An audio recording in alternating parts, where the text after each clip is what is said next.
қараған нәрсеңе ғибрат көзбен қарай алмайтын болып қалсаң, сен ғапылдықта жүр екенсің. Соны есіңе ал. Бұны біз айта кетуіміз керек. Бұл дерттен құтылудың 3 себебін айтайын. Бұл біріншіден адам баласы мен бұл дүниеге не үшін келдім деген сұрақты өзіне қою керек екен. Шәкәрім атамыз айтқанда, келдім қайдан, қайтсем пайдам, өлгеннен соң не болам? Келдім қайдан? Қайдан келдіңіз? Соны ойланыңыз. Алла тағала сізді бір ғана тамшыдан жаратты да, біз тіріден өліні шығардық, өліден тіріні шығарамыз дейді. Тірі адамнан бір сары су, өлі зат шықты, оны Алла тағала кейін тірі затқа айналдырды. Тіріден өліні шығардық, өлі жаңағы заттан кейін біз тірі, шақалақ, перзентті шығарамыз деген аят бар. Біз қайдан келдік, қараңыздар. Ал екіншісі, қайтсем пайдам. Әлбетте мына дүние сауап жинайтын, егін егетін алаң, алқап мынау. Бұл жерге біз амару уммати байна ситтина иля сабайн деді пайғамбарымыз. Бұл үмбеттің өзі жасы, өмір жасы. Қысқа, ұзақ емес. 60 пен 70-тің арасы көбінесе. Сол 60-70 жыл бұл сауаптарды жинап, күнәларды барынша жасамай қалатын жер бұл. Ал бірақ бұның ертеңгі оратын, егінді оратын жер бұл жақ емес. Егінді оратын жер ол Алланың алдындағы ахирет күні. Сонда Алла тағала ертең қияметте біздерді осы күнде жасаған еңбектеріңнің, сауаптарының жемісін көре ғой деп жәннатқа кіргізіп жіберетіні иншалла анық та, бауырлар. Сондықтан да бұл жерде бірінші кезекте біз келдім қайдан, қайтсем пайдам, және өлгеннен соң не болам? Өлгеннен кейін жаңағы мына жерде еккен егініңнің жемісін жейсің. Орыстар айтады, что посеешь, то и пожнешь дейді. Сондықтан ертең иншалла ана дүниеде біз озушылардың қатарынан болуымыз керек, бауырлар. Соған дайындалуымыз керек. Бұл уақытша ғана дарул фана дейді. Уақытша ғана жер. Ана жақ дарул бақа. Ана жақ мәңгі мекен. Мәңгілікті бір уақытшаға айырбастап алмауымыз керек. Бақи қоймас фәнидің мінін көрмей, міні қайда екен біле алмассың, терең ойдың телміріп соңына ермей деп Абай айтып отыр ғой. Бақи ана жақ мәңгілік. Мына жақтың айыбын ашады ертең. Біздің барлығымыз айыбымыз ашылатын жер ар жақта. Сондықтан да бүгінгі күн жасадың, жасамадың ба, жасамадың. Болды, екі-ақ вариант. Сол үшін бауырлар, бірінші кезекте не үшін дүниеге келдік деген сұрақ қоюымыз керек. Сол кезде біз есіміз жинап, ғапылдықтан оянамыз. Ал не үшін келдік деген сұрақта исламда 3 жауап бар. Біріншісі, әлбетте, барлықтарыңыз білесіздер, «Ома халақтул джинна вал инса илля лиябудун». Біз адамдарды және де жындарды тек қана ғибадат құлшылық ету үшін ғана жараттық дейді. Ғибадат құлшылығың жоқ па? Онда сен өзіңнің негізгі предназначение дейді ғой, миссияңды орындап жатқан жоқсың деген сөз. Адам ретінде біз енді хайуан емеспіз ғой, біз адамбыз, ақыл берді Алла тағала. Бірақ Бауыржан атамыз айтатын болсақ, Бауыржан атамыз айтады, жұрттың көпшілігіне ақыл берілгенімен жүрек барлығына бірдей берілмеген дейді. Міне мына жүрек, сау жүрек, барлығымызда бірдей емес, жүрегіміз әртүрлі. Сондықтан да мына біздің де әртүрлі амалдар жасап жүргеніміз, сол жүрегіміз әртүрлі болғанынан біз әртүрлі, біреуміз күнәда жүрміз, біреуміз сауапта жүрміз, біреуміз намазда жүрміз, біреуміз намаздың тысында жүрміз, біреуміз кеше ораза ұстадық, біреуміз сол Рамазан айының келіп кеткенде білмей қалдық деген сияқты ғой. Сондықтан да біз құлшылық үшін келдік бірінші кезекте. Екінші кезекте Алла тағала айтады, періштелерін алдына қойып, адам атан жаратқан кезде айтады, «Уайз қала роббука лил малаикати инни джаилун фил арды халифа». Мен жер бетіне өзіме орынбасар жаратам деп адам атаға көрсеткен ғой. Адам ата мына дүниеде, мына біз ғой енді адам атаның ұрпақтарымыз ғой, бәріміз адам атаулымыз біз. Осы адамдардың барлығы мына жердің бетінде Алланың наместник дейді орысша айтқанда. Көмекшісіміз біз, орынбасарымыз біз. Алла тағаланың айтқанын істеушілерден біз. Біздің екінші мақсатымыз осы. Үшінші мақсатымыз мына дүниеге жаралғандағы адамдардың бұл Хуа аншаакум минал арды вастамаракум фиха. Біз сендерді мына жердің бетіне жайдан жай жаратқан жоқпыз дейді. Мына жердің бетін тыныштықпен, берекетпен, мәдениетке толтырып кетіңдер дейді. Адамдық борышың халқыңа еңбек қыл деп басталатын Шәкәрім атамыздың өлеңінің концепциясы соңында ғибрат аларлық артыңа із қалдырсаң шын бақыт соңық мәңгілік өлмейсің дейді.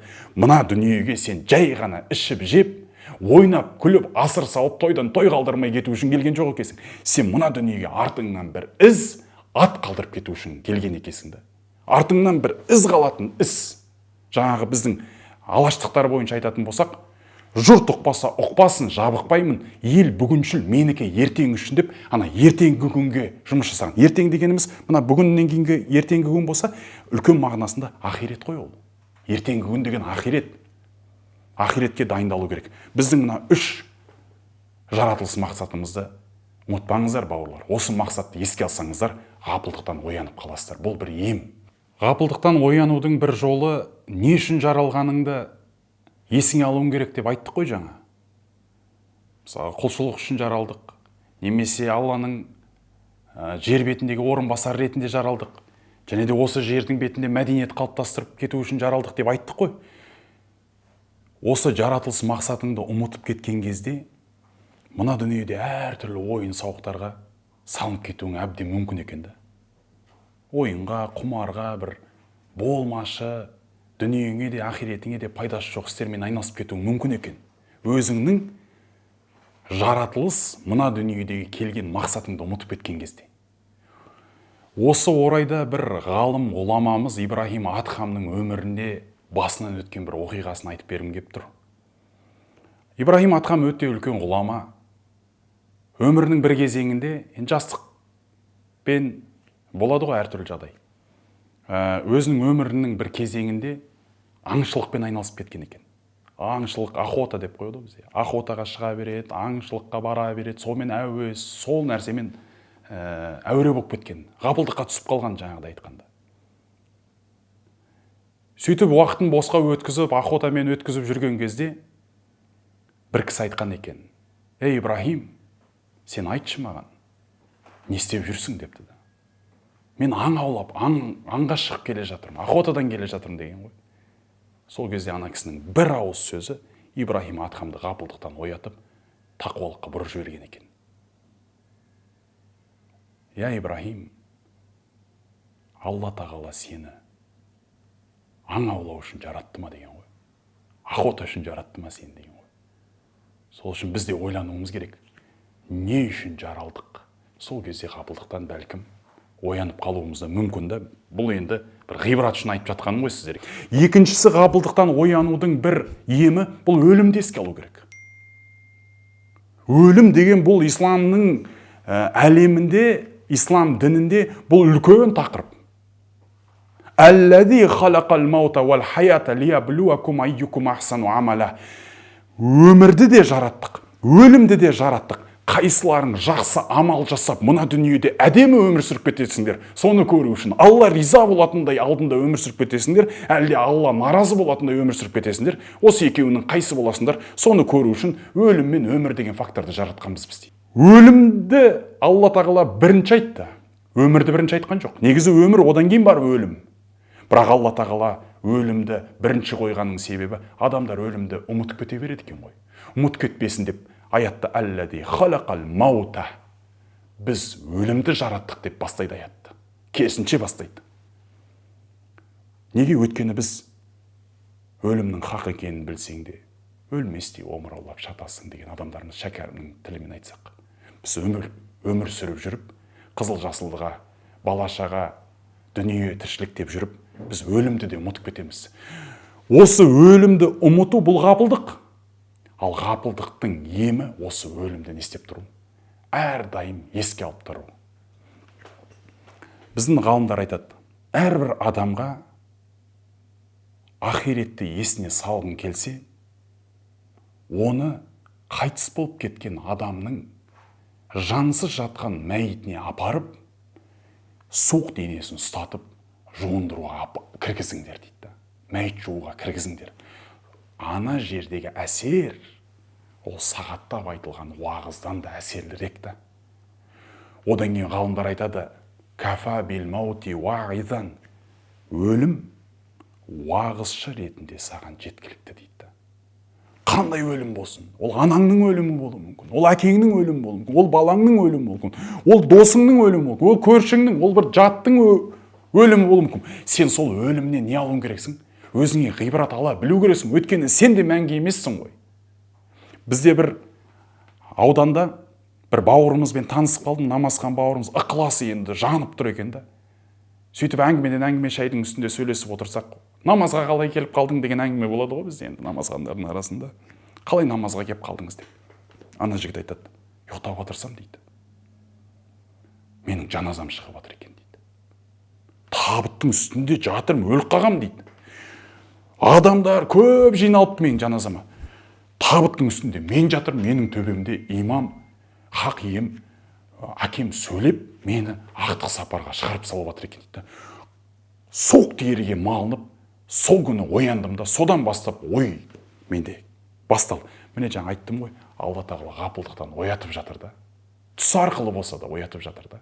Алхамдулилля, кейін сол жігіт исламға келіп, намазын орнатып, жанып отырды анау Алла Алла депші. Алхамдулилля. Бұл да бір үлкен не? Себеп. Өлімді еске алып тұру керек. Бізде қазір қоғамда өкінішке орай мынандай пікір бар. Өлімді айта бермеңдер дейді. Өлімді айтпаңдар, жақсылық айтыңдар, жамандық айтпаңдар. Кім айтты сізге өлім жамандық деп? Кім айтты сізге өлім жалған деп? Сонда сіз өлімді айтпа деу арқылы ақиқатты айтпа деп тұрған сияқтысыз ғой. Жалғанды айт бізге. Мына дүние жалған ғой.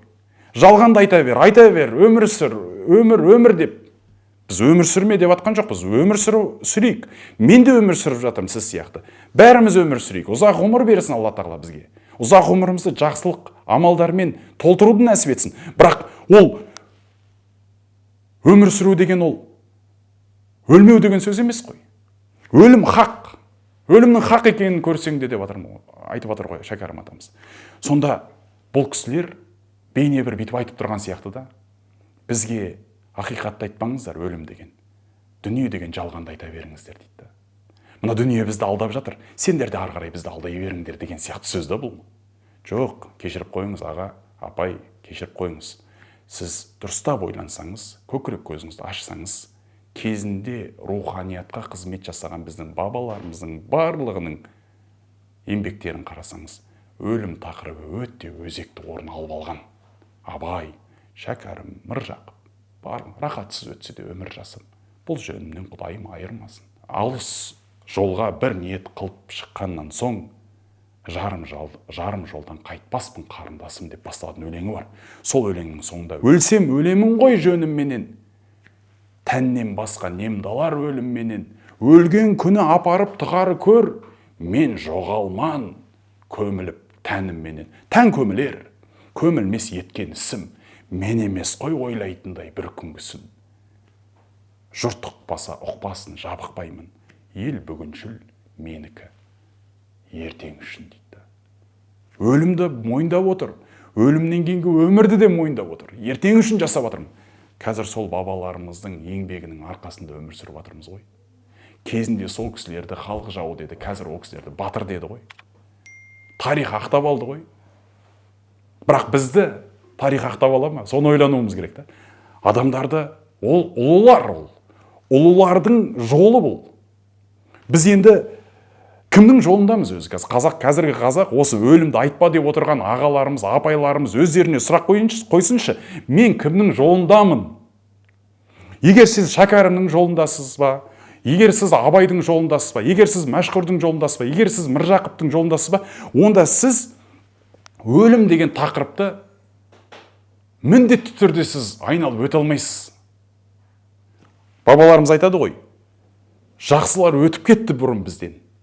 Біз өзіміз адастық қой, жақсылар салған ізден дейді. Шынымен де біз жақсылар салған ізден адасып, алып қашты әңгімелерді көтеріп жүрген бір жағдайға түсіп қалдық. Сондықтан да бұндай әңгіме айтпау керек. Керісінше өлім деген нәрсе бұл бізді рухани ғапылдық деген дерттен, тозаққа тығатын дерттен біз не істейді екен? Құтқарады екен. ғапылдық деген дерттің емі осы. Үшіншісі, ғапылдық деген дерттің емі және де өте маңызды және де оңай емдердің бірі бұл Алланы еске алу. Жатсаң да, тұрсаң да, отырсаң да, қай кезде де Алла тағаланы не істеу? Тоқтаусыз еске ала беру. Пайғамбар алейхиссалату вассалам айтады: «Мәсәлу ләзи язкуру раббаху вәлләзи ла язкуру раббаху кәмәсәлил хайи вәл мәйт». Ауыр әңгіме мынау, қараңызшы. Алланы еске алатын жүрекпен, Алланы еске алмайтын жүрек, тірі жүрекпен өлі жүректің мысалы сияқты ғой дейді. Еске алмайтын жүрек, біліңіз, өліп қалған жүрек ол. Алланы еске алатын жүрек бұл тірі жүрек. Кезінде маған бір кісі айтқан еді: «Бауырым, сізге бір насихатым, енді үлкен жасқа кеп қалдым ғой» деді. Бір нәрсе айтайын сізге. Дүниені көп ойлай бермеңіз деді. Дүниені көп ойлай берсеңіз, жынданып кетесіз бір күн деді. Мазаңыз қашып кетеді деді. Кейін мен намазға жығылдым, кейін сол кісімен қайтадан кездестім. Намазға жығылғаннан кейін бізді имамдар, ұстаздар Алланы көп еске алыңдар деп үйретіп қойды. Андай таңғы пайғамбардың кешкі таңғы зікірлерін үйреніп алдық. 100-100-ден жасау деген нәрсені үйреніп алдық. Сол нәрсені тоқтатпай істейтінбіз. Өте көп насихатталды бұл нәрсе. Біз көп соны істедік. Кейін жүрегімізді байқадық. Ахиретке, зікірлерге уайымдап, Алланы еске алуға көшкен кезде жүрегіміз өзімен өзі бір жай тапты да, тынышталды. Мына дүниені былайша айтқанда қатты уайымдамайтын болып кеттік. Ана ғалымдар айтады ғой, кімде-кім ахиреттің ғамында болса, Алла тағала оған осы дүниеде өзі жеткілікті дейді. Бізге шыны керек, жүрегімізге Алла сондай тыныштық беріп қойды. Ол тыныштықтың жауабы қалай келді десеңіз, Алланы еске алумен тыныштық тауып алдық та. Әла би зикриллахи татмаиннул қулуб дейді Құранда Алла тағала. Шында жүректер Алланы еске алумен ғана тыныштық таппай ма дейді. Шын тыныштық керек па? Алланы таңнан кешке дейін зікір ете беріңіздерші. Мен мысалға кейде қараймын бауырларға. Автобуста отырады, көлікте отырады, жол жүріп кетіп бара жатады. Ауыздары бос, тілдері бос, бірақ үндемей кетіп бара жатады. Сол кезде мына тіліңізді зікірлермен шұғылдандырсаңыз, тіліңіз, аузыңыз зікірмен суланып жүретін болса, сіз қаншама уақытыңызды зікірмен өткізген боласыз. Бұл үлкен пайда. Ғалымдар айтады, Алланы еске алатын адам мен Алланы еске алмайтын адам, бұл мынандай мысалмен түсіндірсек болады дейді. Судағы балық судан шық кеткен кезде өліп қалатын сияқты, адамның жүрегі де зікірсіз өліп қалады дейді. Ал өліп қалу, жаңа біз сабағымыздың басында айттық, бұл ғапылдық. Ғапылдықтың дерті. Соншалықты жүрек өліп қалады екен. Мына дүниеде, былайша айтқанда, сіз оянбай, Аллаға қайтпай, сауаптарды жасамай, күнәлардан тыйылмай, Аллаға қайтып кетесіз де, анжаққа барғанда оянасыз. Бұның зардабы неден болды десеңіз, өлімді еске алмадыңыз, Алланы еске алмадыңыз, және де өзіңіздің жаратылыс мақсатыңызды ұмытып, өзіңіз не істеп не қойғаныңызды білмей өтіп кеттіңіз. Бітті. Асхана мен әжетхананың арасындағы по большому счету дейді ғой, жалпылама айтқанда өмірден артық емес. Ғапылдыққа қатысты Құранда 30-дан астам аят келген. Соның ішінде бір аят біздерге өте үлкен ой салады. Бұл аят былай деген аят. Иқтараба линнаси хисабухум дейді. Міне осы жерде бірден бастайды Алла тағала. Адамдарға есеп беретін күндері жақын дейді. Вахум фи ғафлати муридун. Бірақ адамдар біліп тұр, есеп беретін күндері жақын екен. Бірақ олар сол күннен, есеп беретін сот күнінен бет бұрды дейді. Арқасын берді дейді ол күнге. Мүлдем бейғам, немқұрайлы ұйқымен рухани ұйқыға беріліп өтіп кетті мына дүниеден дейді. Иқтараба линнаси хисабухум ва хум фи ғафлати муридун. Оларға қиямет жақын дегенді қалай түсінеміз десеңіз, қияметті біреулер ана жыл деді, пайғамбар өз заманда жақын деді, бірақ әлі келмей жатыр ғой деп айтуы мүмкін біреулер. Бұл жерде олай түсінбеу керек. Пайғамбар айтады, әркімнің қияметі өлген күні басталады дейді. Мына өлім бұл жерде. Өлім жақын деп жатыр. Иқтараба линнаси хисабухум. Адамдардың өлімдері жақын. Алламен кездесетін күн жақын. Вахум фи ғафлати муридун. Бірақ олар бейбақ, мән бермей жүр дейді. Арқаларын беріп, бет бұрып, кереғар істермен айналысып кетті дейді. Ұмытып кетті Алланы дейді. Есеп беретін күндерін ұмытып кетті дейді. Алламен кездесетін күн деген бұл өте ауыр, үлкен күн. Біз үшін үлкен событие, орысша айтқанда. Үлкен іс-шара бұл. Үлкен күн, үлкен кездесу бұл. Бұған дайындалмасақ болмайды. Кім деген, мен деген адамдар кездесуге шақырғанда дайындалып барасыз ғой. Мысалға мен де сіздермен кездесуге шыттай болып киініп, дайындалып келіп отырмын. Бұл да бір құрмет, бұл да бір сияпат. Бірақ Алламен кездесу бұл қандай болу керек? Мен сіздерге осы туралы бір керемет бір әңгіме айтып берейін. Пайғамбарымыз бен Айша анамыздың әңгімесінің желісінде. Пайғамбар алейхиссалату вассалам айтады: "Ман ахабба лиқа Аллахи, ахабба Аллаху лиқаху. Ман кариха лиқа Аллахи, кариха Аллаху лиқаху." Ей Айша, кім Алламен кездесуді жақсы көрсе, Алла тағала онымен кездесуді жақсы көреді. Кім Алла тағаламен кездесуді жек көрсе, Алла тағала да онымен кездескісі келмейді дейді. Я Расулалла, Алламен кездесу деген бұл өлімнен кейін болады емес па? Бірақ өлімді біз ешқайсымыз жақсы көрмейміз ғой. Барлығымыз өлгіміз келмейді ғой дейді. Шын ғой, біз де қазір өлесің десе біз дайын емеспіз, өлгіміз келмейді, тастағымыз келмейді мына дүниені ше. Айша, сен дұрыс түсінбедің дейді. Алламен кездесуді жақсы көретін адам бұл ол кездесуге дайындалып жүрген адам ғой дейді.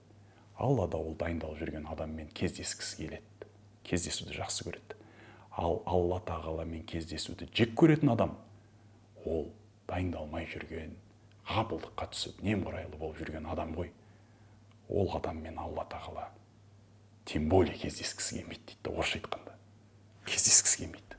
Өйткені ол бұндай ұлы жаратушымен дайындалмады ғой кездесуге. Оны не қылады Алла тағала? Сондықтан да әлбетте енді Алла мейірімді деп айтамыз біз. Алла кешірімді деп айтамыз. Бірақ осы сөзді де біз дұрыс түсінуіміз керек. Кеше бір бауырымыз осы нәрсені маған әдемі ескертіп қойды. Айтады, ұстаз, негізі біздің қазір қоғамдағы бір проблема бар дейді. Намазхандардың өздерінде де бар. Намазға әлі келе алмай жатқан, дінмен терең таныс, дінге әлі терең үңіле қоймаған адамдардың барлығында бір мынандай бір сана бар сияқты дейді. Күнә жасап жүреді, Алланың тыйымдарына кіріп кете береді, бірақ іште мынандай бір идеология, логика тұрады. Енді Алла кешірсін. Алла кешірімді ғой. Алла аса қамқор, ерекше мейірімді дейді ғой. Алла кешіреді бәрімізді. Сен өйтіп қорқытпай қойшы бізді деп айтады екен да. Осы жерге біз енді өзіміз дін маманы ретінде бір түсініктеме бере кетейік. Өйткені сіз бұл жалаң түсінікпен жүріп, ертең бір опық жек қалып жүрмеңіз. Өйткені Алланың діні ақсақал айтты, бай айтты, кім болса мейлі сол айтты. Ақыл сенбеңіз, біз бір іске келсеңіз дейді ғой, айтамыз. Бұл ақсақал айтты, бай айтты дейтін әңгіме емес қой. Алла айтты, пайғамбар айтты ғой бұл жерде. Сондықтан да Алла не дейді, пайғамбар не дейді? Енді қараңыз. Бұл оқиғаны, бұл мәселені мен былай түсіндіріп берейін. Алла тағала мейірімді, өте мейірімді Алла, кешірімді. Кешірген жақсы көреді Алла. Ол кешіреді әлбетте. Бірақ кімді кешіреді? Осыған да қарау керек. Алла тағала өзінің ақ жолында өзімен кездесуге дайындалып жүрген, Алланың айтқандарын істеп, тыйымдарынан тыйылып жүрген адамдарды кешіреді. Ол туралы бір оқиғамен ашып берейін бұны. Кезінде халифалардың заманында Силах ибн Ашиям ал-Адауи деген табиин кісі болады. Сол кісі халифаның алдына келіп бір керемет уағыз айтады. Халифа өте тәнті болады, көзіне жас алады. Соңында бүйтіп сұрайды: "Я ақсақ Абу Хазим, соңғы бір сұрағым бар, жауап бересің бе?" дейді. "Қойыңыз. Ертең Алланың алдына барғанда біз қалай тірілеміз, соны айтшы" дейді. жағдайымыз қалай болады дейді. Уа амирул муъминин, сіз ол жағдайыңызды білгіңіз келсе, Алланың кітабы Құранның аяттарына зер салып қарасаңыз, сол жерден табасыз дейді. Нақты қай аяттар маған көрсетіп жіберші дейді. Мына екі аяттан іздеңіз дейді. Иннал абрара лафи наим, ва иннал фуджара лафи жахим. Жақсылар, салихалылар ертең жәннатта болады. Бұзақылар мәңгі тозақта болады деген аят бар дейді. Халифа жылап жібереді, өкіріп жылайды. Жылап болғаннан кейін айтады: я ақсақ Абу Хазим, мына аят өте ауыр аят екен. Бірақ айтшы, Алланың мейірімі қайда? Алланың мейірімі бізге болмай ма сол күні дейді. Сол кезде айтады: бұны да Құрандағы аяттан іздеп табасың. Инна рахматаллахи қарибун минал мухсинин. Алла айтқан дейді. Расында Алланың қияметтегі мейірімі мына дүниеде жақсылық жасаушыларға қияметте жақын болады деген аятты оқып береді. Сондықтан да мына дүниеде жасайтынды жасап алып, Алла кешіреді ғой деп жалаң үмітке салынып алып жүру де дұрыс емес екен. Былайша айтқанда, Алланың айтқандарын істеп, тыйғандарынан тыйылып, барынша таза жүруге тырысасың да, содан кейін барып үміт етесің ғой, Алла мені кешіреді ғой депші. Анау батпақтың батпағына батып, күнәнің түкпіріне, төменіне түсіп, анау бүкіл әлемдегі күнәнің барлығын бойыңа жинап алғаннан кейін, одан кейін барып отырып, анау пенсияға шыққаннан кейін Алла мені кешіреді ғой деп отырып, бұл таза надандық, бұл таза ақмақтың ісі бұл. Өйткені бұл енді кешіріп қоясыздар, енді сіздерді ақмақ деп айтып отырған жоқпын, бірақ анандайда пайғамбардың хадисінің желісінде айтып отырмын да ақмақтық деп. Неге десеңіз, пайғамбар алейхиссалату вассалам айтады: ақылды адам деген кім, және де надан адам деген кім деп сұрайды ол кісіден. Сол кезде пайғамбарымыз айтады: әл-кайису мән дана нафсаху ва амила лима баъдал маут. Ақылды адам мына дүниеде нәпсісін тыйып дейді, ертеңгі тірілетін күнге дайындығын жасап жүрген адам дейді. Уәл ажизу мән атба'a нафсаху хауаха ва таманна алалла дейді. Ал нағыз ақмақ адам мына дүниеде ойына келгеннің бәрін істеп алғаннан кейін соңында Алла мені кешіреді ғой деп үміттеніп жүрген адам дейді. Бұл нағыз ақмақтық дейді. Сондықтан да бізге былайша айтқанда, бауырлар, Алла кешіреді, бірақ соның кешіріміне лайықты болып кету дегенде мәселені ұмытпауымыз керек деген келіп тұрды. Енді иншалла бұл ғапылдық тақырыбын әлі де иншалла болашақта тағы да ашармыз. Алла тағала бұл сабағымызды баршамызға пайдалы қылсын, және де бұл сабақтан көптеген біздің қарагөз қазағымыз пайда алса екен деген ниетпен жазып отырмын.